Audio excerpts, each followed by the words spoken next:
we don't get this often, but this might have been what they call PTSD, or a mental health situation.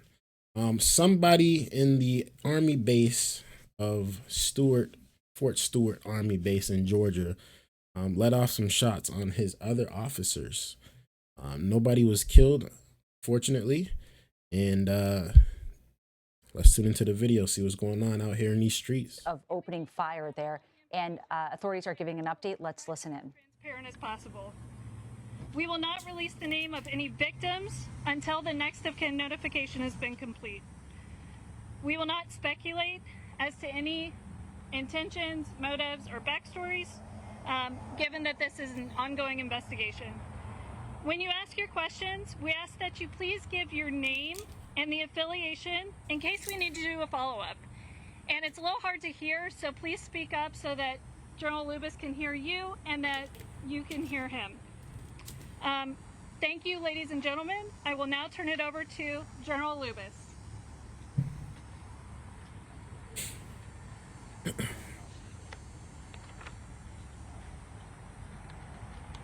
Good afternoon, ladies and gentlemen, and thank you for joining us.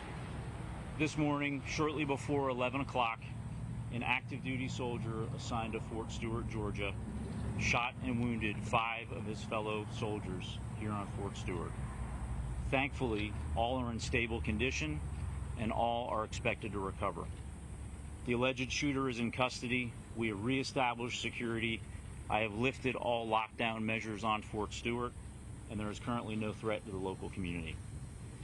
I'd like to recognize and thank our Army law enforcement and medical personnel and our partners from local, state, and federal law enforcement and emergency services for their quick response and support.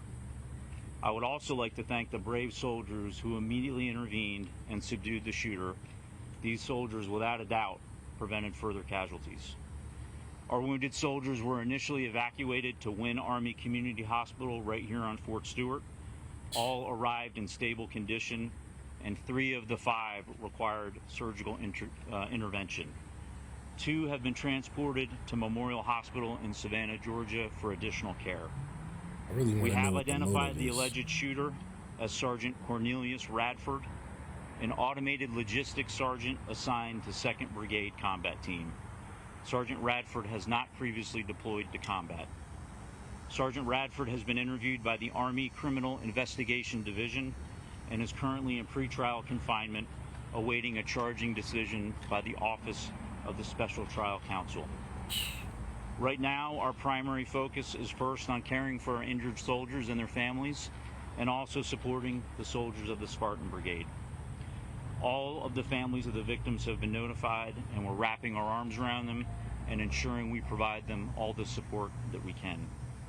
Before I take... Let me know y'all thoughts about this down in the comments below. Do y'all think that this guy is just, he's trying to get his get back on certain people in the Army, or do you guys think this is a case of mental instability?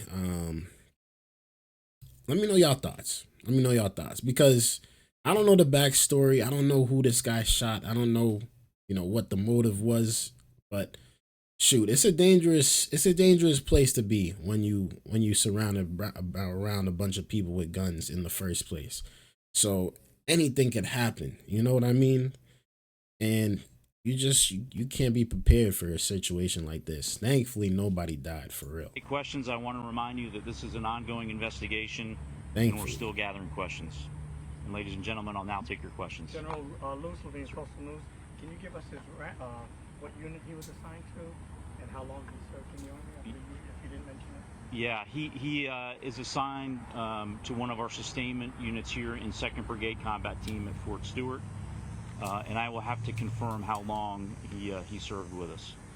Yes, sir. Sergeant Russ Bynum with the Associated Press. As best you can, knowing it's so early, can you walk us through where this happened, what happened in the shooting, and were the victims subordinates of the sergeants, or were they people over him in rank? Yeah, right now it's premature, and we're gathering a lot of the information. What we know is this soldier, the shooting occurred at the soldier's place of work.